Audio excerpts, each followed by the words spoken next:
We are getting uh, directions from Command Central that we are quickly coming upon the 1 o'clock hour. So we want to begin to open up our conversation for Q&A. And so, Keisha, if you can promote our attendees to panelists, we want to give them an opportunity to engage a little bit more directly with us. And as we begin to do that, if our panelists want to continue to reply and comment on Adam's previous question, feel free. And also begin to think about some of your concluding comments about these intersections of food and culture and community and neighborhood and gentrification and urban development. Give us some takeaways as we get more of our folks into the conversation. To those folks who are attendees, you are now all panelists, and so feel free to join the conversation as you need to. We are all Zoom savvy now, so we know how to engage in the Zoom space with questions and the like. So, but our panelists, if you want to give us some more thoughts and begin to wrap things up, please feel free. Laura, Matthew, we're going to get you in just a second, but panelists, offer some concluding commentary for us. So, I mean, for me, just one of the things I wanted to mention is that, you know, having a higher density population in an area isn't all bad. I think one of the reasons that Walker's Point was finally able to secure a full-size grocery store only happened because of the population growth in Walker's Point. And, you know, Cermak was a huge fight from the community for about 10 years, and it finally happened. So, I mean, you know, there can be some positive aspects with the increased population density. But I certainly respect what Marcella had to say, so. Yeah. Right. I mean, I think for me, it's just, you know, getting informed and getting involved as you are able to. You know, for me, I think that, you know, being a leader within an organization that has strong footing in this neighborhood, I think it's, you know, not only because I'm interested in its home, but because, you know, it's my responsibility of being able to, you know, create the type of world that I think is going to be, you know, in benefit of most people, not just like the few rich or whatever. So, you know, if folks you're not happy with what you're seeing, find out who is making the decisions, get involved. I think this, now more than ever, we're seeing how much power that our voices have in regards to bringing attention to issues, in mobilizing, and most of all, you know, advocating for the changes that we want to see in our communities. Right. Yeah. I mean, I think it's a balancing act when you're creating any vision that you have. You need to understand, you know, the environment. You need to understand the people. You know, the best thing I can do is just share my experience. You know, I left to New York not thinking that I was gonna become someone that was gonna develop a space. You know, I was able to learn how to develop, and now I want to be able to share that knowledge with other Latinos in the neighborhood. Hey, you know, you can buy a piece of land and rebuild it and add value to it. So it's what I guess what I've shifted to, is pivoted to, is like teaching other people in the community, hey, how can you be a stakeholder? Because then you really have full control of what's going on. So, but it definitely is a balancing act. You know, you got to respect what's going on around you at all times. Well, we thank you all very much. If you can just hold tight, we're going to get some of our attendees into the conversation. Laura, you want to jump in with a question? You want to unmute yourself and pose a question or two? You got a couple there in the chat. Oh, hey, I was just going to invite, can you hear me? Yes. Oh, good.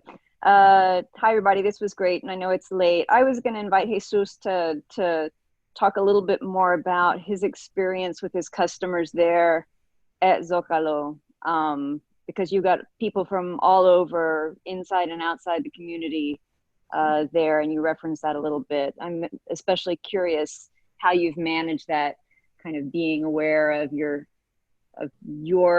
position in the community and how the communities responded. Do they see it mostly as a place for tourists like me from the east side to come in, or, you know, and they're happy to have the investment coming in and the revenue coming into the community, but they don't really see it as a place where they would go? Or do you find it something else going on? Yeah, I mean, it's so I've always thought that food and drink will always bring people together, right? And just the way we have the space set up, I mean, you know, prior to the pandemic, it was all communal seating.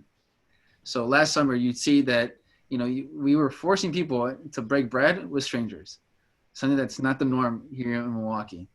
So we realized that, you know, we have people from all different economic backgrounds coming through the space. I mean, we try to control our pricing that it's accessible to everyone. You know, we create events that will draw different ethnic groups. You know, recently have I heard the speculation that, you know, people from the community are not feeling comfortable in the space. You know, it does hurt. It really genuinely hurts when I hear that.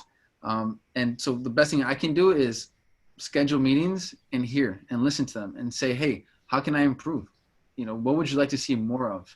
But we definitely, you know, when we created this project, I mean, our main focus was drawing people from all over Milwaukee and Wisconsin to the space. I mean, one piece of it, and I kind of already mentioned before that I find about your space is that, I mean, it has a young audience to it as well. Like there's a lot of like younger folks that go to it, and like even I think that's part of kind of its hallmark is that you have kind of like folks who are similarly aged to you who are like attracted to it, which I think is like I guess it's just to speculate a little bit, are like folks who are still writing their story of Milwaukee and who may not be as set into the patterns of it that have existed for a really long time. So I think that makes it kind of a different dynamic. Yeah, I mean, it's just, you had to embrace, you know, everyone's differences. So, I mean, while I was gone, you know, I left Milwaukee for 6 years. And I realized, you know, what makes a city is embracing the diversity and bringing people together. Yeah. We've got one other question from Facebook, and then Adam, I'll turn it over to you to wrap us up. The question is, does any of the panelists, do you have any thoughts about natural restoration projects like MMSD's work with the Kinnickinnick River at Pulaski Park, 6th Street near Cleveland? Any thoughts about natural restoration projects that are underway or that have occurred more recently? I mean, I think for looking at just like the kind of the natural resources and the access that folks have to it. So I know like in our neighborhood, you know, green space has been an issue, access to water has been an issue. So just looking at how even like the river, what is that, the Okay. like the, what is that called? There's a development happening around the Harbor District. Yes. So looking at the edges of the water of how that can, you know, be more welcoming space for families to come and enjoy, you know, that resource that we have so close, but because of, you know, just how development has happened, it hasn't made it readily available for, you know, families to have easy access to it, or even when they do, like, it's not, you know, like family-friendly conditions for it. So, I mean, I think anything that has to do with, you know, projects that are making these resources more available are very much needed. To respond really specifically to that question on the KK River, I would look into the 16th Street Health Center as well as KK River Neighbors in Action. Like that, so they have been doing a lot of groundwork, and it's certainly been a journey. There's been turnover along that project, but I think that I guess that's what I would say, to look into its community connectedness, because that can be a challenge, right? Like even the people living around a development might come in and out over time. We have reached the 1 o'clock moment, folks. We want to be respectful of your time. Jesus, Ursula, Marcella, thank you so very much. Adam, you want to wrap us up and get us out of here? Yeah, that's it. So we'll be back next Wednesday. We're going to have a conversation on Mitchell Street. Eric Ledesma, Arijit Sen, who I think is here, and someone from Lopez Bakery is going to join us for that conversation. So just a little bit south and west of where we're talking about right now. Not totally dissimilar dynamics, but yeah, we'll be talking about food as an entry point. Really, I mean, this conversation was a lot about power, politics, money.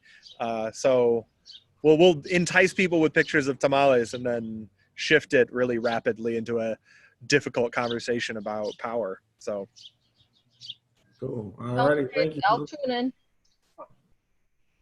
Say that one more time, please. I says, I'll make sure to tune in.